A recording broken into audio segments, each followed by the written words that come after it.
This is the left atrium, which forms most of the base or posterior surface of the heart. The left atrium is also divided into two continuous spaces. The posterior half or inflow portion receives the four pulmonary veins and it has smooth walls.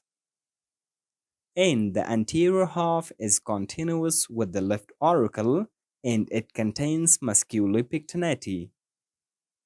Unlike the cresta terminalis in the right atrium, no distinct structure separates the two components of the left atrium.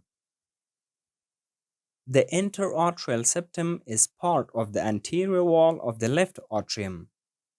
The thin area or depression in the septum is the valve of the foramen oval and is opposite the floor of the fossa ovalis in the right atrium.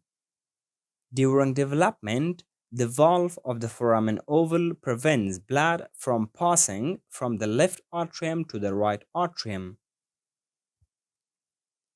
The left ventricle contributes to the anterior diaphragmatic and left pulmonary surfaces of the heart and forms the apex. The chamber itself is conical, is longer than the right ventricle, and has the thickest layer of myocardium. The outflow tract is called aortic vestibule, is posterior to the infundibulum of the right ventricle, and has smooth walls. In the anatomical position, the left ventricle is somewhat posterior to the right ventricle.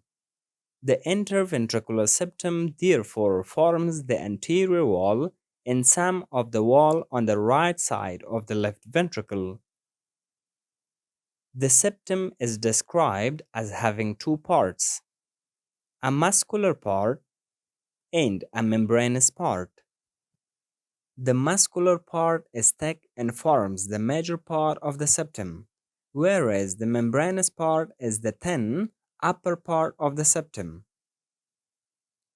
A third part of the septum may be considered an atrioventricular part because of its position above the septal cusp of the thoracospide valve. The walls of the left ventricle also have muscular irregular structures called trabeculi carni. The left ventricle has two papillary muscles, the anterior papillary muscles and the posterior papillary muscles. They are larger than those of the right ventricle. This is the mitral valve, which is located between the left atrium and the left ventricle. It allows blood to enter the left ventricle during diastole and prevent blood to enter the left atrium by its closure during systole. It is also called the bicuspid valve because it has two cusps, the anterior and posterior cusps. The cusps are attached to the papillary muscles through the chordae tendineae. The valve, which is located at the opening from the left ventricle into the aorta, is called the aortic valve. This valve is similar in structure to the pulmonary valve. It consists of three semilunar cusps, the left, right, and posterior semilunar cusps. Between the semilunar cusps and the wall of the ascending aorta are pocket-like sinuses, which are called the aortic sinuses. So, three right, left, and posterior cusps makes three right, left, and posterior aortic sinuses. The right coronary artery originates from the right aortic sinus, and the left coronary artery originates from the left aortic sinus. Because of this, the posterior aortic sinus and cusp are sometimes referred to as the non-coronary sinus and cusp. Thank you for watching DMZ Medical Lectures.